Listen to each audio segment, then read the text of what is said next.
మనసులో చేసే నిర్ణయాలను బట్టే మీ జీవితం ఉంది. జీవము, మరణము, ఆశీర్వాదం, శాపం మీ ముందు ఉంది. ఏది కావాలో కోరుకొని దేవుడే వాక్యంలో చెప్తున్నాడు. ఏదున్నా మన ముందు ఉందంటే ఏది కావాలో కోరుకో. దేవుడు ఎవరిని ఫోర్స్ చేయడు. జీవితం దరిద్రతలో ఉందంటే అది నీవు చేసిన నిర్ణయాలు.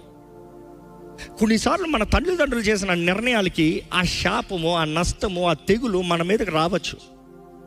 బైబిల్ చూసినప్పుడు చూస్తాము, దేవుడు అంటాడు పితరుల దోషంని 3-4 తరాలు నేను తీసుకొస్తా.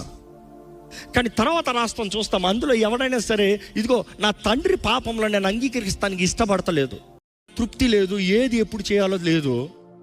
బైబిల్లో చూసినప్పుడు దినాలు చెడ్డాయి కాబట్టి జ్ఞానం కలిగి ఉండు, జాగ్రత్తగా బ్రతుకు. ఎంతోమంది జీవితంలో ముందుకెళ్ళలేకపోతానికి ఒకటి వాయిదాలు వేస్తాం, రెండోది అకౌంటబిలిటీ లేదు, బాధ్యత లేదు. బాధ్యత లేని జీవితం. ఇచ్చిన తలాంతులు, దేవుడు నీకు ఇచ్చిన వ్యక్తులు, దేవుడు నీకు ఇచ్చిన పరిస్థితులు, దేవుడు నీకు ఇచ్చిన అవన్నీ ఇచ్చినప్పుడు నీకు ఇవ్వబడిన సమయంలో నువ్వు ఎంతైతే బెస్ట్ చేసావో దాన్ని బట్టి నీకు వచ్చిన ఫలంలో తృప్తి కలిగి ఉండాలి. మీ జీవితంలో మార్పు కావాలని మీరు ఆశతో దేవుని వైపు చూసి, దేవా నన్ను మార్చవా అని మీరు అడగగలిగితే కనీసం దేవుడు ఒక నూతన కార్యాన్ని ప్రారంభిస్తానికి ఆశపడుతున్నాడు.